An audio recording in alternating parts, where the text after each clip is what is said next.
This is BYU Sports Nation, brought to you by the BYU Store, simulcast on BYU TV and BYU Radio. Now from Studio B, your hosts, Spencer Linton and Jason Shepard. BYU Sports Nation is live. Your day-to-day play-by-play in Studio B, presented by the BYU Store, official outfitter of BYU fans everywhere. Thursday, December 30th, wherever and however you're connected. Great to have you with us. I am Spencer Linton, teamed up alongside a man who is better known as the Tony Hawk of longboarding, Jason Shepard. Sure. Why not? I've never been on a longboard. Have you been on a longboard? I have been on a longboard. I was not on the longboard for a long time, Jason. Yeah. I've never been on a longboard. I have been on a skateboard back in the day. I wanted a skateboard for a birthday present one time. Because of Michael J. Fox and Back to the Future? Well, I mean, that was certainly part of it, because it is the greatest movie of all time. But story with the skateboard. So I think it was probably 8th grade. Okay, I had just gotten the skateboard. I was so happy, so happy. I was riding it to school. Going to school, I have to go down this really, really big hill. I am not great at, being on a skateboard. Jason Shepard's bombing a hill. I get on my skateboard at the top of the hill. I'm going down it, and I realize immediately I'm in trouble. I'm picking up steam. I'm getting really fast. I'm talking, this is like a steep hill, okay? And I panic. I absolutely panic. And the only thing I can think of is to just jump off the skateboard. Big mistake. Because as you know, when something's moving really fast and you jump off, you're still moving fast. You're still moving fast, yes. And you cannot just immediately stop and land on your feet. Physics at work, people. Yes, that did not end well for me. I scraped up just about every part of my body, like just blood everywhere on my knees, elbows. From that point on, decided to swear off the skateboarding. That's where the longboarding legend of Jason Shepard began and ended. What's the point of honestly, since I've never had the longboard, what is the purpose of the longboard? Like what makes it, like why? Why does the longboard exist? Now, to me, it's just a relaxing way to get around places. I think it... Is there a benefit for the board to be longer? I have no idea. That's what I'm asking. Like, what's the point of it? Why are we discussing longboards? Because I've got a new piece of swag for the BYU Sports Nation set. That is nice. This was designed by my awesome brother-in-law, Mark Lowe, who is an empty nester now. He and my sister, Lisa, have survived their 3 kids. They're all out of the house. And now he's got some extra time on his hands. And when your kids leave the house, you create things. And he's maximizing that. How cool is that? Okay, so this is the underside of the board with the BYU Sports Nation logo. I mean, he went to the detail of finding, like, the exact font of BYU Sports Nation and laser putting it on. But then look at the other side on the top of the board with the Sailor Coug. Ooh. How sweet is that? That is awesome. Does he take requests? Because if he's got free time, I wouldn't mind having something commissioned. I'm sure he does take requests. So, Jason, you can put one in officially now. But we're going to add this to the set. We'll find a good place for it. I just thought that was a really unique piece that we can add to now the BYUSN set. That's very cool. Yeah. That's Sailor Coug, how cool is that? That's been in our office for like a week or two. I did not realize your brother-in-law's the one that did that. He designed it. That's awesome. He designed it. He also designed one for his friend who is a big Utah fan, and I told him to very carefully work in a 2617 detail into that board that would only be known to us. You need to throw in something that only those that are in the know would know there's something BYU on it. So every time he's so proud to show everybody his Ute board, there's a 2617. Little did he know.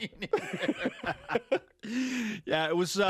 He couldn't work in the de facto Pac-12 South champion without that being noticed. But we think that a 2617 can I like it. Work I like it a lot. Board. Great stuff. All right, we've got a great show lineup for everyone as well, including Harvey Unga on the show, BYU running backs coach, discussing why he believes Tyler Algier is the greatest to ever run the ball at BYU. That's a strong opinion, Jason. And where does Tyler Algier's last season rank among the greatest season by BYU running backs? Big conversation there. BYU basketball, of course, wrapping up the non-conference schedule in a strange game last night against Westminster.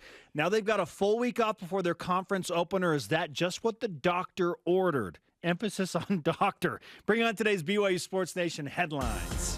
I could have used a doctor after jumping off my skateboard in 8th grade. Do that again. No, I will not.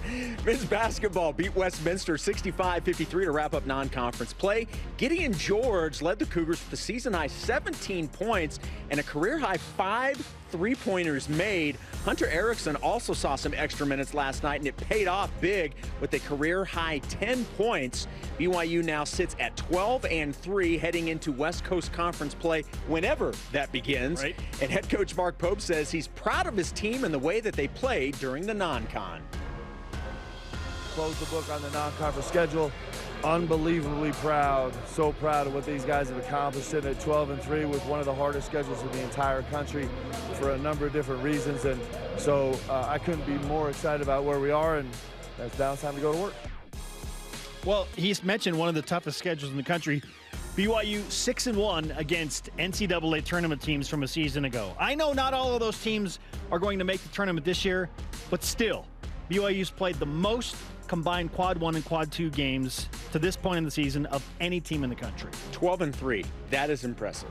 BYU men's basketball at Portland, as we just alluded to, on New Year's Day postponed because of COVID issues with Portland. They are on COVID pause. In fact, 5 of the 7 West Coast Conference men's basketball games have already been affected by COVID stoppages. The new season opener for BYU tips off against Pacific January 6th in the Marriott Center, 9 Eastern. You can watch it, listen to it live on BYU TV and BYU Radio. BYU Hoops doesn't even play until next year. They don't even play till next year. So far off. Yeah, exactly. Staying along those same lines, just as a reminder, tonight's women's basketball game against San Diego has been postponed due to COVID issues with the Toreros. Man. BYU's game against Portland on Saturday is still scheduled to be played. You can watch it at 4 Eastern on BYU TV and the app. I'm hoping that still happens. Yeah, I mean, like, as of right now, it's set to be played. But you're talking about the men's team for Portland having issues. Now, do the women have enough available players to come down? But right now, it's set to be played on Saturday afternoon at 4 Eastern. All right. My flight back from Las Vegas early in the morning on New Year's Day is still on. Maybe you'll get who knows? If you can stay in Vegas a couple extra days, who knows? We'll see. The NCAA has announced as of yesterday they are still planning on holding the NCAA tournament in its usual March Madness form with various sites. Dan Gavitt, Senior Vice President in charge of basketball, said, quote, "There has been no discussion of going back to the bubble," end quote. Now, as fun as it was to be in Indianapolis and to watch BYU play in historic Hinkle Fieldhouse last year, there were no fans, limited family, media. It was just so strange. And, of course, it didn't end well for BYU losing to an eventual Final Four team in UCLA. Fans are such a huge part of that atmosphere. And so I'm excited that the NCAA is saying now, hey, look, we know there are a lot of COVID stoppages. We're still planning on having these alternate sites. And I love that. I love what we're seeing in the professional ranks where the games are going on. Now, there may be some, like in the NBA, you have a couple of games but that's only because they don't have enough players to play. If they had enough, they would continue to play these games. I'm glad that they're taking. Look, and we're also talking about a couple of months away. There's no reason to make any decisions about something that's taking place in March now. Right. And I'm watching what the NFL's doing. I applaud the NFL. I feel like they're handling this the right way. Yes, agreed. I think basketball's trying to do it in a similar fashion. Yes, agreed. All rise and shout. It's time for What's Trending. You're talking about it, and so are we. It's What's Trending on BYU Sports Nation. What's Trending presented by BYU Food to Go, the MVP of your next event. Tyler Algier, the topic of conversation once again. We'll talk with running backs coach Harvey Unga in about 10 minutes to hear what he thinks about Tyler's last season in 2021. Jason, it's time for us to lay out where we think Tyler Algier's 2021 campaign ranks all time for BYU. So, Jason, straight up, where would you put the 2021 season and what Tyler Algier did all time against some of those remarkable seasons that have happened in the past? I thoroughly enjoyed doing the research on this. This was a lot of fun for a couple of reasons. Number one, it was a great reminder of just how many fantastic running backs that BYU has had come through the program. And a lot of these guys have come within the last 20 to 25 years, which is really cool. But it was also great to have these memories come back to me. Like, oh, yeah, I remember that season. I remember that run in that season.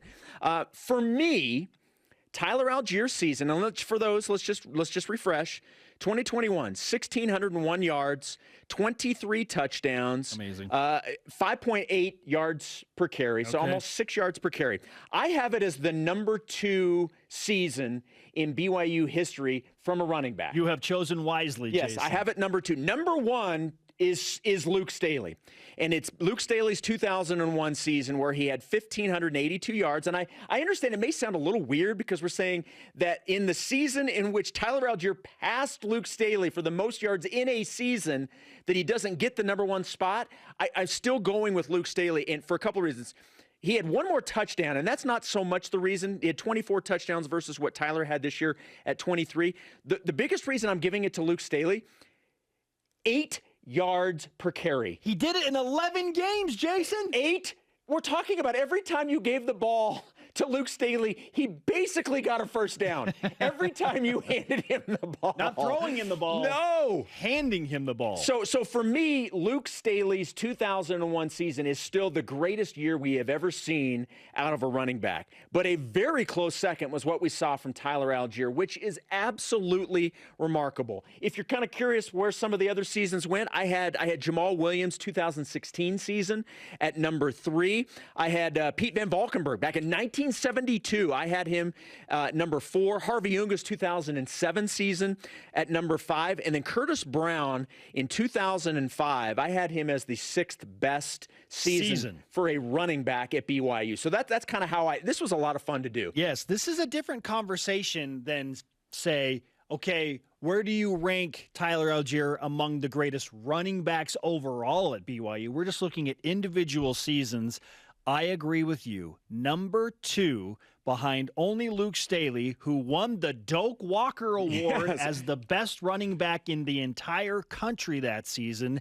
The yards per carry, 8.03, is just insane. I know BYU didn't play a tough schedule in 2001, but again, what I just said, it shows that Luke played in 12 games. He didn't actually play in 12 games in 2001. He had to sit out a game because of a weird NCAA issue. BYU was worried about a compliance thing. So he sat out one game and then didn't play against Hawaii or in the bowl game against Louisville. Because of the injury against Mississippi State. And not surprisingly, BYU lost those 2 games and finished 12-2. So Luke Staley put together his resume in 11 games, 1,582 yards, 24 touchdowns. I know, not the level of competition week in and week out that Tyler Algier faced, but I feel like Luke Staley, if he had the offensive line that Tyler Algier had this year against even the schedule, he would have done something similar, if not even better than Tyler Algier. He was that type of talent. Physical,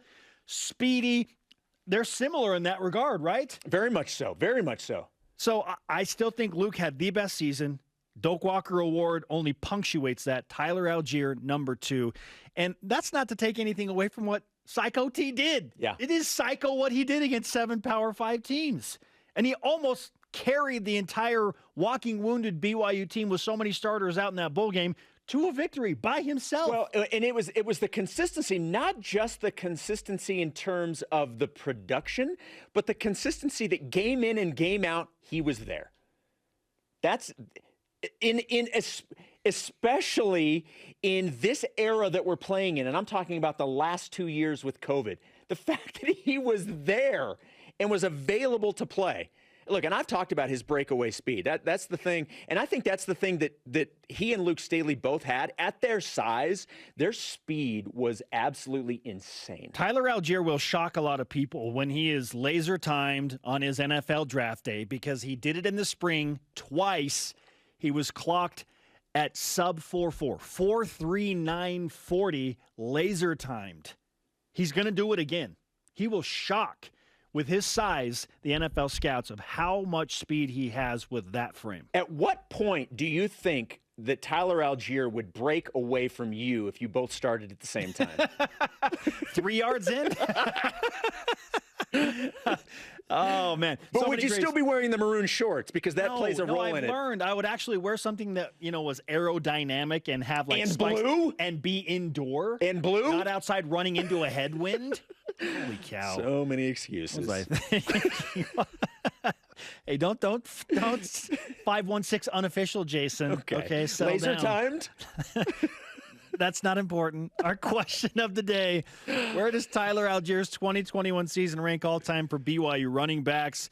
We discussed some great ones. Obviously, Luke Staley, Allgeier, Jamal Williams had an amazing 2016. Pete Van Valkenburg led the nation in rushing in 1972 when Lavelle started his pass-happy offense. What do you think, BYU Sports Nation? Let's go to Voice of the Nation. This is the Voice of the Nation on BYU Sports Nation. Timothy Paul on Facebook answers the season number 1. He's got the all-time single-season record. True. Had more games to do it than Luke Staley. Not to mention the punch. Now, is that the X factor? Does that play, which didn't even factor into what he did offensively? Right, yeah. Does that give him the X factor or the Y factor to give him the greatest individual season? Look, it's the best play. It's the best play. There's no ifs, ands, or buts about it. That was the best play. I would retort that Luke Staley had 320 yards receiving and 4 touchdowns receiving as well as a running back. Tyler didn't have any receiving touchdowns. The play of Luke Staley that season is the run down the far sideline to beat Utah. Yes. That's Doman to Staley. Yes, that's the play. That's the play. For sure. Oh, it's a fun conversation. By the way, Lavelle Edwards Stadium or Cougar Stadium at the time, that place went absolutely insane. Yes. I will never forget the feeling in that stadium. It lifted off the ground. Yes, it did. Like 6 inches. Yes, it did. The entire stadium. All right. Send in your responses. Hashtag BYUSN. All right, coming up, is BYU being in this top 25 an insult or a compliment? And one of the greatest running backs ever at BYU is now the running backs coach, Harvey Unga, on why he tweeted out, Tyler's the best ever run the ball at BYU. This is BYU Sports Nation. This portion of BYU Sports Nation is presented by BYU Food to Go, the MVP of your next event.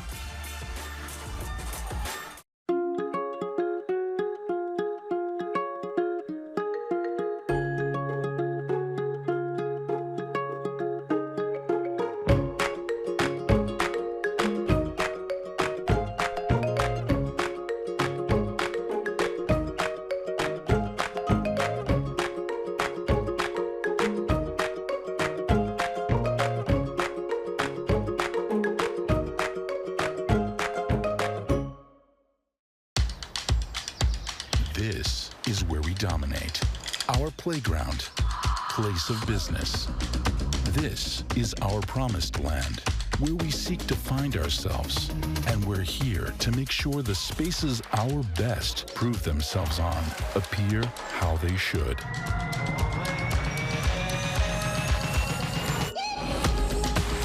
Intermountain Healthcare, official medical provider for BYU Athletics.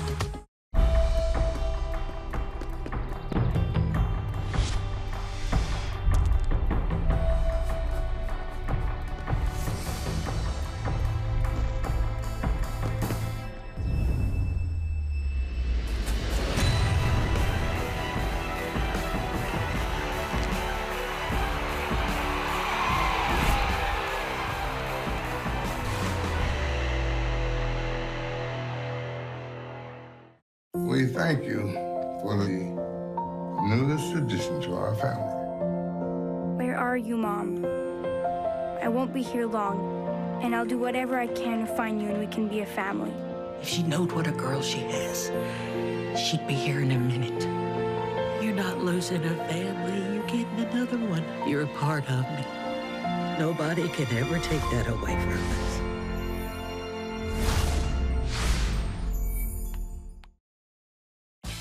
BYU Sports Nation is presented by the BYU Store, official outfitter of BYU fans everywhere. Join us tomorrow as we count down the 5 best moments of 2021 in BYU sports on a New Year's Eve BYU Sports Nation special. We look back on the past year in BYU athletics at noon Eastern on BYU TV and BYU Radio. What a way to close out a memorable 2021. We are live in Studio B on the penultimate day of 2021 with your day-to-day BYU Sports play-by-play. I'm Spencer Linton alongside Jason Shepard. Our absolute pleasure now to bring in Harvey Unga, who was kind enough to join us with some of his precious time off after the football season, but for good reason, to discuss Tyler Allgeier and what he just left in terms of a legacy at BYU. Harvey, first of all, Merry belated Christmas and a Happy New Year to you. Likewise. Merry belated and Happy New Year to you guys. Now, I know that part of your New Year's resolution is going to be keeping things rolling for BYU football in that running backs room, but you may have heard you got some big shoes to fill with Tyler Algier declaring for the NFL draft. So let's talk about Tyler and what he did at BYU. We just gave our opinions on where his season ranks among the all-time great seasons of BYU football. You said recently in a tweet you believe he's the best running back ever to come through here. Why is that you feel that Tyler Algier might just have been the best to ever run the ball at BYU? Well, and I know I'm sure everyone, they've all got their own reasons and their own opinions, but you take into consideration the things he did over the last 2 years, especially this last season, and then knowing that he still could have 2 more years to play. And I know I'm like, everyone can say, what if, but to me, I don't think they're like, if he were to stay 2 years, I don't know if there's a record he wouldn't break. And I don't know if there's any, I don't know if those records may ever be broken. If he were to stay the next 2 years, in my opinion. So for that reason, that's one of them, but also to see what he did this year, and not just against some G5 teams or, some I don't want to say not really good teams, but because anywhere in college football, the kids are talented. You're going to get everyone's best game, and we've seen that numerous times. I've seen it playing and coaching, but to see what he did against those Power 5 schools, to me, I don't know if there were or have been any other backs. I know Jamal had done it a few times, but I don't know if he'd done it against the number of P5 schools that Tyler did, and had done it consistently. So that was another reason why I had brought that to the table. But the other part too was, to me, he's still so raw.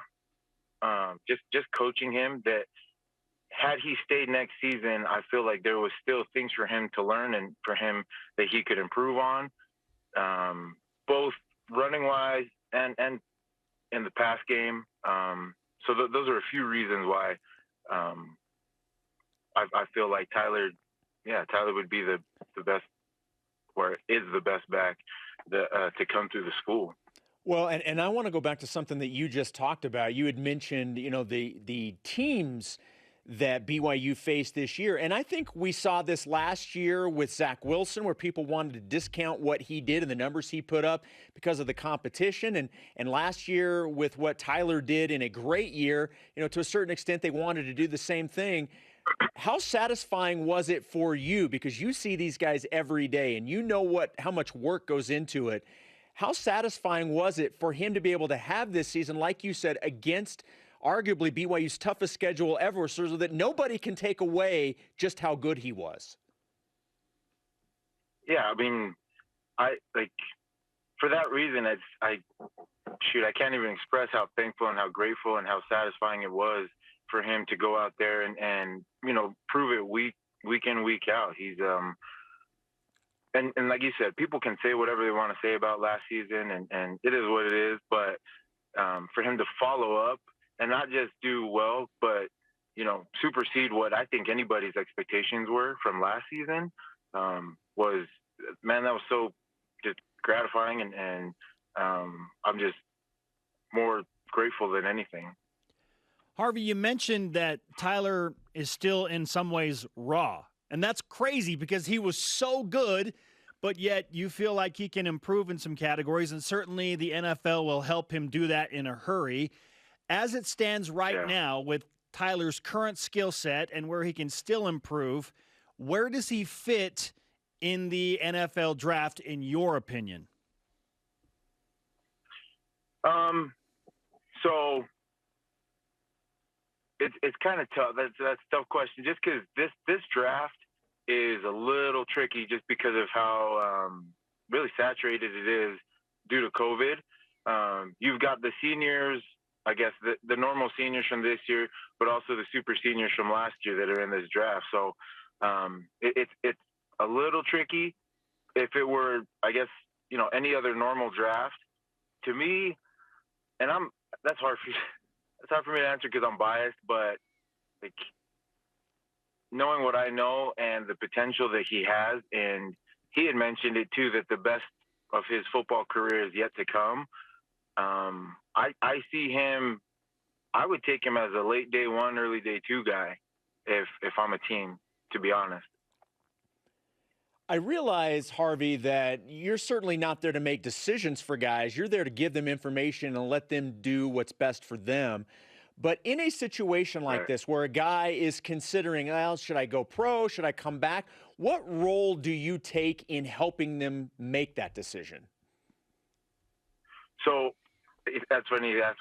Ty and I and his family as well too. We've had long discussions about this, and I've always told them that I will never tell them what to do. I'm never gonna ask them to stay, but I'm also not gonna tell them to go.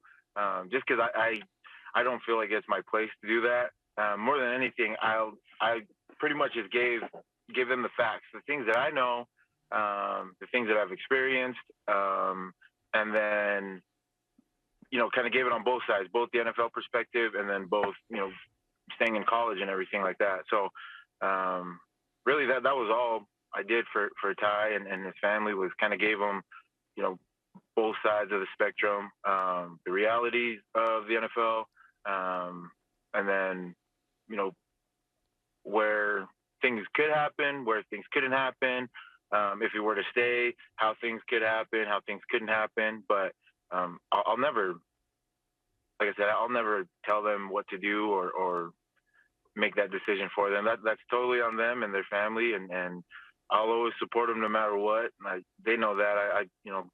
I don't ever want to come in between any of these players and their families and their decisions and everything like that, because that's not my job. I'm here to coach them and mentor them and help them, but at the end of the day, it's their life and it's their choice, and I'll always support them no matter what. What can you tell us about conversations you've had with some of the NFL scouts? How do they view Tyler in the NFL?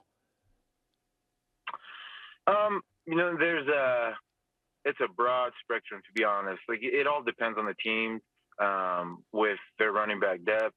And a lot of times there's the hype of certain players, that for whatever reason, I don't know, they seem to bump up in the draft class, and it, to me, there's certain players that I think get hyped up and are just, they're okay.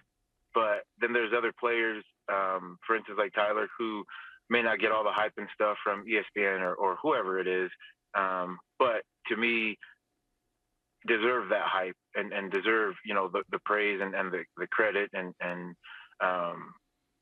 I don't understand or know how everything goes in for draft day. I'm not a GM, and I don't fully, have a grasp on those kinds of things. But the things I go off of are obviously, after I'm done, we play teams in college, and I get feedback from, the coaches that we just played against, and majority of them, like, they give me that kind of insight onto what they think about Ty and what, things he could work on, what he shouldn't, or the things that will help him, get to that next level. And a lot of them, mentioned that he's definitely an NFL guy, and it's, I don't know, it's kind of hard. I don't fully understand everything that goes into it, but like I said, I'm probably biased. So Understandably. We all are. We're talking with BYU running backs coach Harvey Unga, one of the best to ever run the ball at BYU yourself. And so you're in an interesting position because, Harvey, we just reviewed some of your numbers earlier in the show. And, we feel like certainly you are one of the best to ever do it. So being in your position and wanting Tyler to succeed, what's the best bit of advice you can offer to Tyler right now as he transitions into the NFL to help him prepare for what's about to happen? Just honestly, the biggest thing for him, I think, is just continue to do everything the way that you're doing it. Don't try to be somebody you're not. Don't change your run game or your run style because you think that this is what so and so wants to see, or you think that the scouts or the GMs want to see this. Like, to me, the biggest thing, like, do what got you to where you're at. Continue to perfect your craft in that way, but also at the same time, like, develop, the things that you may lack. But a lot of times I've seen it where guys, they feel like, so-and-so said, I can't do this. So, on pro day, they try to do things out of their element to try to showcase a certain skill and stuff. And sometimes it hurts them. But to me, I think if Tyler just continues to, improve on little things here and there, but continue to keep the main focus, on the way he runs the ball and how aggressive and how strong and how physical and his speed, I think that'll help him more than anything. Everything else will fall into place.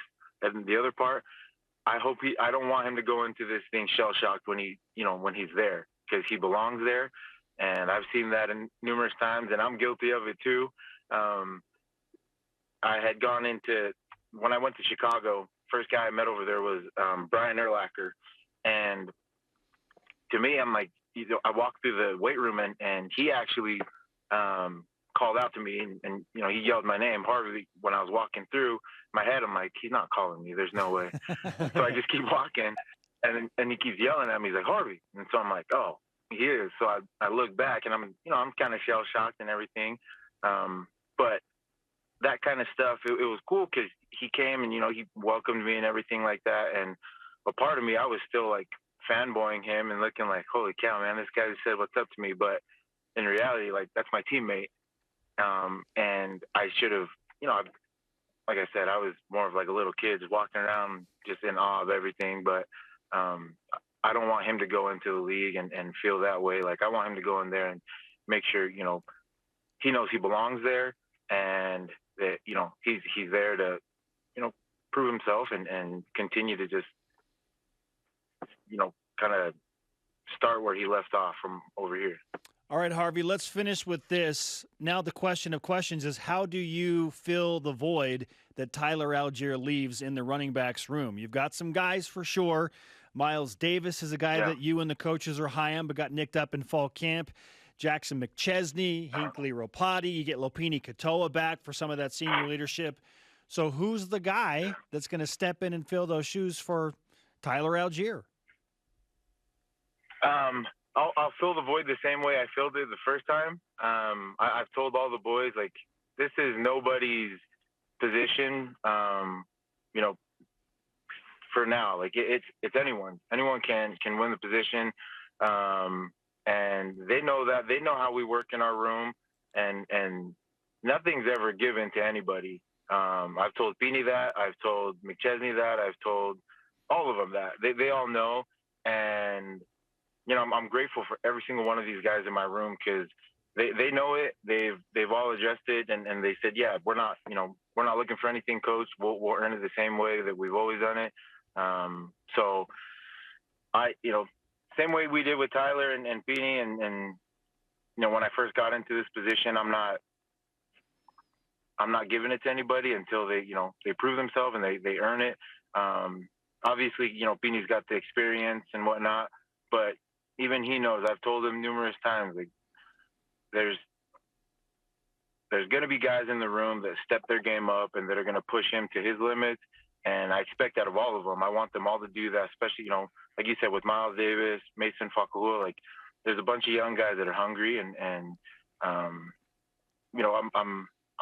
excited for it, and I'm looking forward to seeing, who steps up to the plate, and I'm sure any one of those guys can. And we've seen it, over the last 2 years where guys have stepped up and fill in.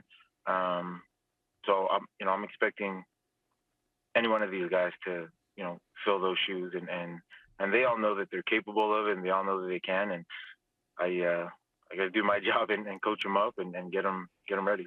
Harvey, we appreciate again you spending some time with us on BYU Sports Nation as we recap what Tyler Algier did and for the insight into what he is now going to face as he transitions into the NFL. Thanks for the conversation in the car, my friend. I hope you enjoy some peace and quiet now that you're done dealing with us. Oh, it's long. I don't know if that's ever going to happen. I got all four kiddos with me, and we got a workout we're heading to here in a little bit, so I appreciate it, though. I appreciate you guys and hope you guys have a good holiday. Happy New Year. Thanks, Harvey. Thanks, Harvey.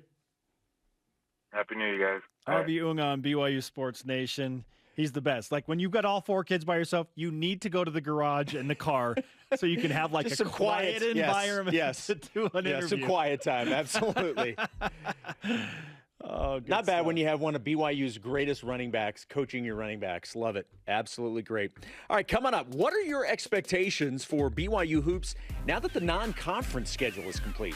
And have you already Sharpied in a winning start for BYU football next year? Details on the way. This is BYU Sports Nation.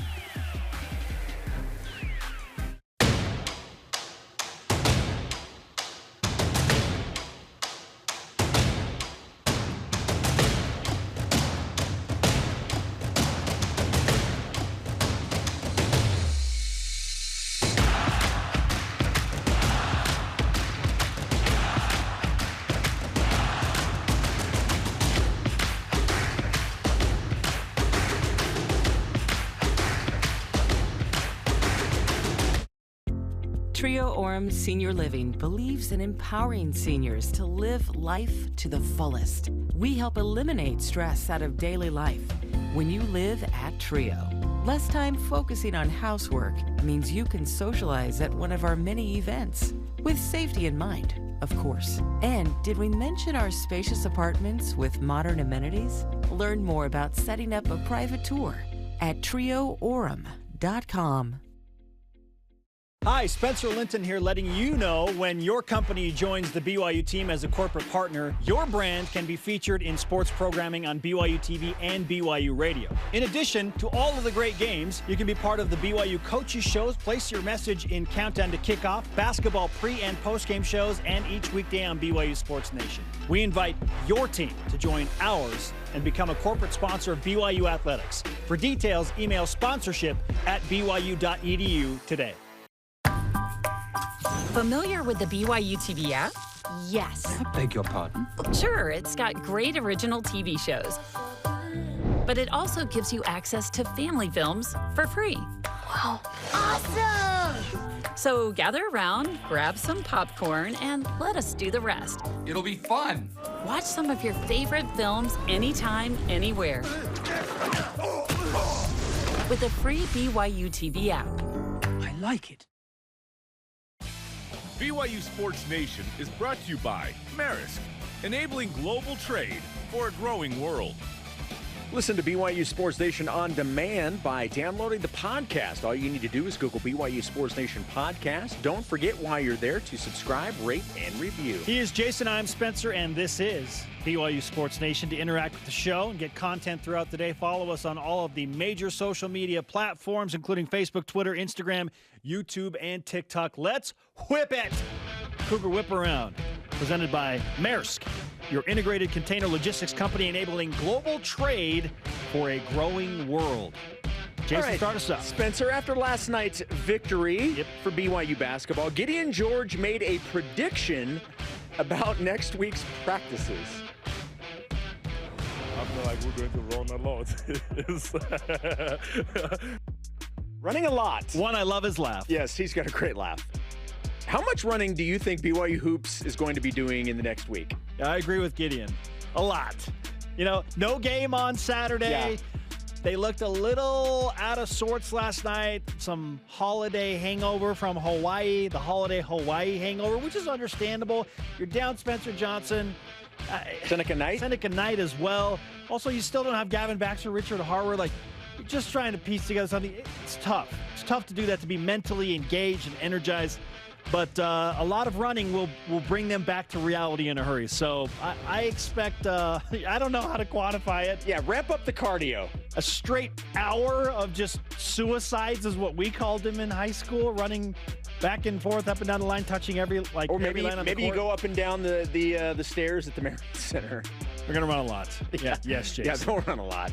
Is it a blessing in disguise that BYU basketball gets a week off following the COVID postponement because of issues within the Portland program?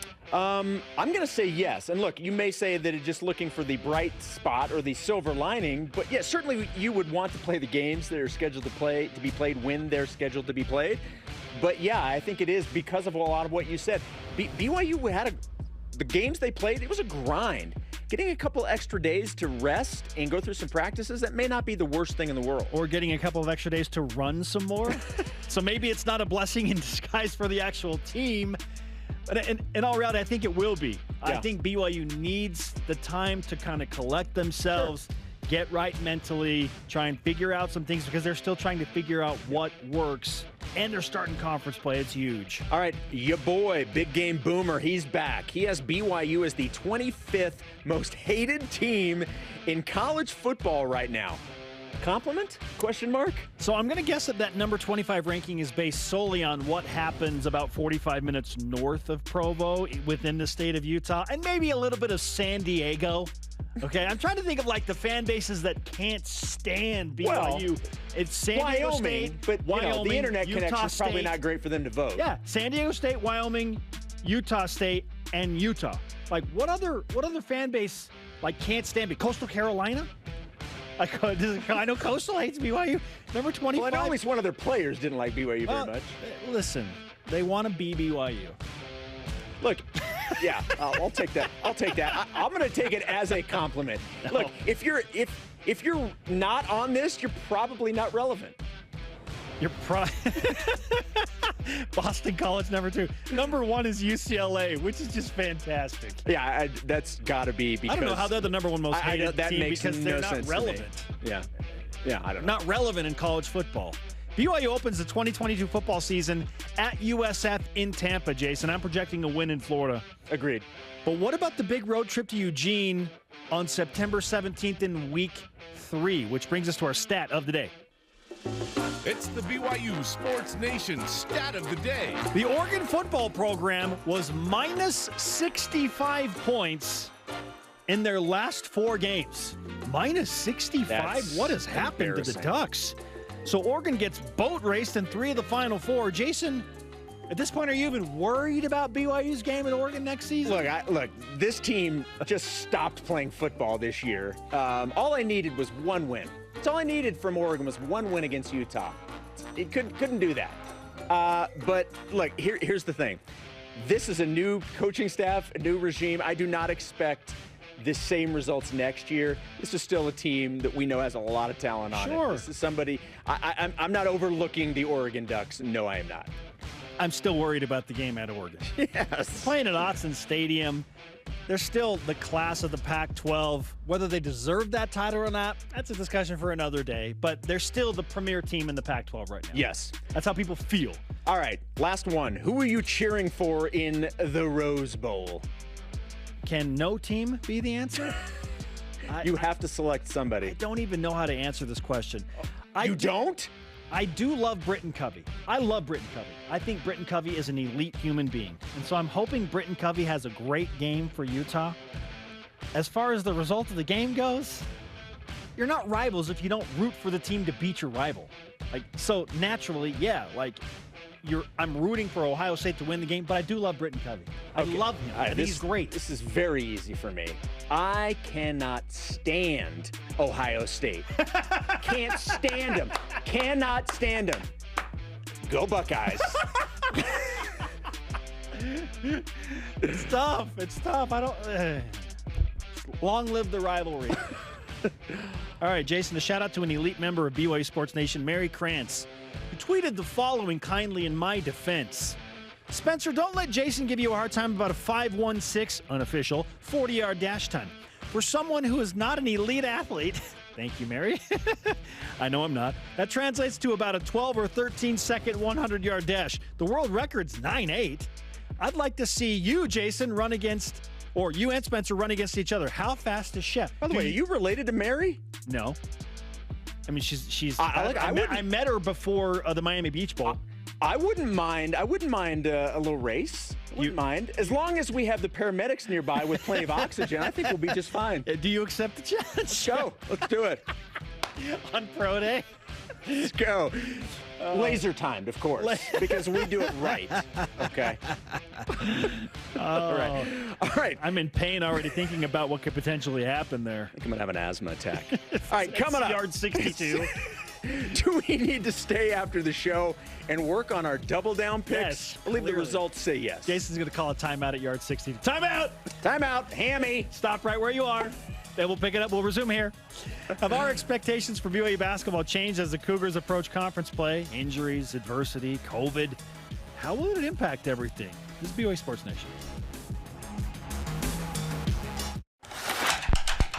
Professor Rock here. The Food Nanny. Chandler Scott here. Samry.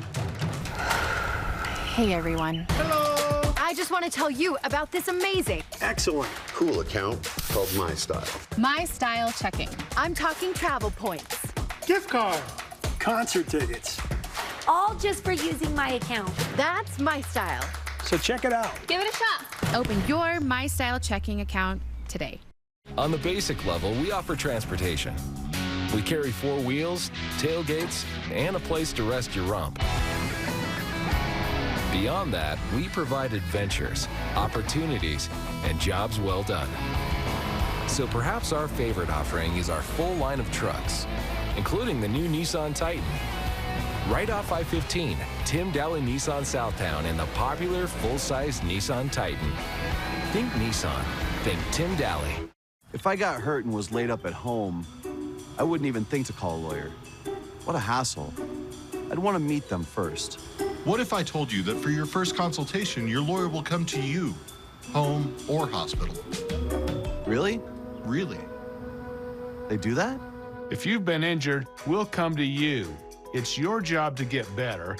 It's our job to deal with the insurance companies. Learn more at siegfriedandjensen.com.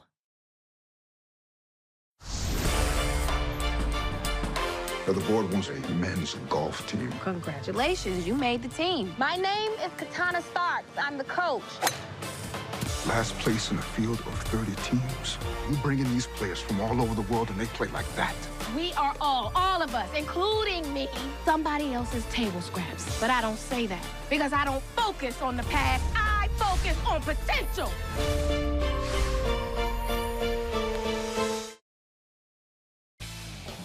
BYU Sports Nation is presented by the BYU Store, official outfitter of BYU fans everywhere. On the latest BYU Sports Nation right now, Kiki looks back on some of the best moments of BYUSN right now from 2021. You can check it out on Twitter, Instagram, YouTube, and Facebook. Welcome back to BYU Sports Nation live from Studio B. Alongside Jason Shepard, I am Spencer Linton. BYU men's basketball 12-3 through the non-conference portion of the schedule. Hey, 12 wins in 15 games, considering everything the Cougars went through, losing Richard Harward minutes into game number 1, then losing Gavin Baxter against Utah Valley, and just finding a way to piece together these wins. Playing multiple lineups along the way. Played without Gideon George, who got sick. Last night, BYU plays without Spencer Johnson and Seneca Knight. I mean, there has been so much attrition. And that's why Mark Pope told me last night in the post-game interview I did with him, I'm just so proud of the way that these guys have figured it out. They play defense and they rebound, Jason. They've won a lot of games ugly, but who cares? They're winning the games. And they're a projected 9 seed in the NCAA tournament, according to Joe Lunardi. They have a net of number 30. They're 27 in the Ken Palm rating. So now that BYU has finished non-conference play with everything we just talked about, all of those bits of adversity and attrition, how have your expectations for the Cougars shifted in terms of where they fit in the West Coast Conference? I don't think that they have. I think the only thing that's changed, and you alluded to it a second ago, is maybe how they win the games. I don't expect anything to change in terms of the order that the teams will finish in the West Coast Conference. I still expect BYU to be number 2 right behind Gonzaga. That's where I expect them. So, and it hasn't changed because to what you said, look, they've been winning games differently, but they're still winning these games. And I don't think that changes in the West Coast Conference. BYU currently with 5 Quadrant 2 victories, 3 losses. They're 5-0 against quadrant 3 and 4 teams, so no bad losses. With the way that teams have worked through the non-conference and the preseason, if you will, BYU currently has no quad 1 games, wins or losses. Right. It has become 8 quadrant 2 games. Still very tough. A lot of those have happened away from the Marriott Center. BYU's most impressive wins are probably at Utah, at Weber State, San Diego State at home. Sorry, Utah State was in Provo. San Diego State in Provo as well. We'll see if that remains. Hopefully some of these teams that BYU beat can work their way into a quadrant 1 situation. And for the road wins, like Utah just has to be a top 75 team. So hopefully the Utes can get back in the top 75 because that's a quad 1 victory. But the point stands, Mark Pope doesn't lose to bad teams. And Right. He doesn't lose back-to-back games, Jason. The Cougars understandably lost to a really good Creighton team, which was a de facto road game. The Utah Valley loss is still a head-scratcher, but 4 players had the flu. Gavin Baxter goes out early with the season-ending injury that kind of took the emotion out of the BYU bench. But the one that really stings is the Vanderbilt game. Like that one stings. I know it's a quad 2 loss, but that's where I thought BYU could still figure out a way to win. They had a lead late, and they didn't do what they have done. That's figure out a way to close out the game. So would like to see BYU 13-2, but 12-3. My goodness, that's great. As they transition into conference, the West Coast Conference is better than I thought it was going to be. Well, and we've heard coaches say that going into the season they expected Santa it to be, and it's played good. out that way. San Francisco apparently is pretty good. I know we've heard it before, but how many of the games are we going to see though? Yeah. How many teams? How many teams is BYU going to face? We don't know that right now. So we're anticipating that BYU is going to play 16 games? Is that how many they play now with the altered West Coast Conference schedule? I believe that's correct. Right, because you only play 2 teams once. Yes, and you play. And one of those, by the way, that BYU is only playing once is San Diego, which may actually be a good thing with all of the issues San Diego has. Sure, and San Diego's at the bottom of the barrel. It's not going to help your metrics, so it doesn't really hurt. Will BYU be able to play Portland, another team that's well down the net rankings and well down the KenPom ratings? So I don't know. Let's say BYU plays. Let's say they play 15 games in conference this year, which is probably ambitious. Okay, I thought BYU would only lose 4 games in conference. Maybe that goes to 5 now, just because you don't have a big. Like beating Gonzaga, that's probably 2 losses. Winning at St. Mary's, winning at San Francisco, winning at Santa Clara, like those are tough asks. And then does BYU let one slip at home? Maybe 4 or 5 losses in conference, and BYU finishes with 7 or 8 losses overall in the season, but still a tournament team. It's so difficult to look down the road, not just because of the games, what games you're going to play, but when you play these teams, who are they going to have? All of these things that we're dealing with in terms of the athletics world with COVID, it's not just are you going to play the game, but who's going to be on the floor. And I'm not talking about, that could be for BYU, that could be for the opponent as well. You just don't know who you're going to face. So it's so difficult to be able to look down the road and accurately gauge what you think's going to happen. Yeah. I projected 6 losses for BYU in the entire season leading into the West Coast Conference tournament. That number's probably moved to 7. 1 more loss just because of not having available bodies and size in the post.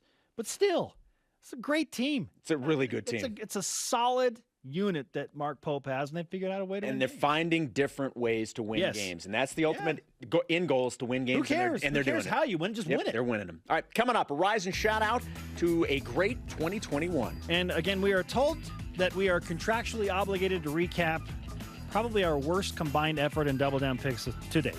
This is BYU Sports. We just air a best of in that segment.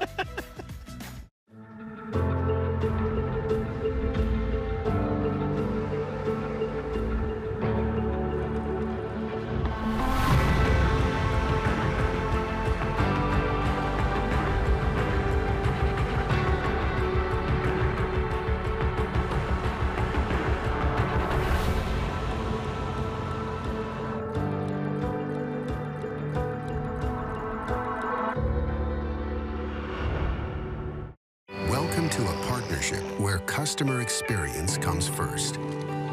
It's our focus. It's your expectation. We provide support to those that go the extra mile for all of us. Supplying products, training, and service for generations.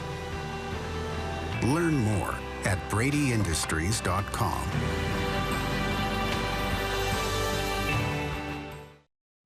It's holiday week, the chance to spend more time together. This is going to be so much fun. The Christmas gifts have been revealed. Look at this. Now enjoy one of the best gifts of all, quality family time. Good. That's what I'm talking about. BYU TV has something for everyone. Really? Favorite marathon series. For love is always with you, and love is stronger than death. Family movies. They taught me the meaning of loyalty, that you should never forget anyone that you've loved. BYU Sports. Now for Gray, and the foul. Feel good comedy. He's just being a good dad, which is absolutely exhausting. It's time to sit back, relax, and immerse yourself in the joy of the holidays together with BYU TV or the free app. Now that is beautiful.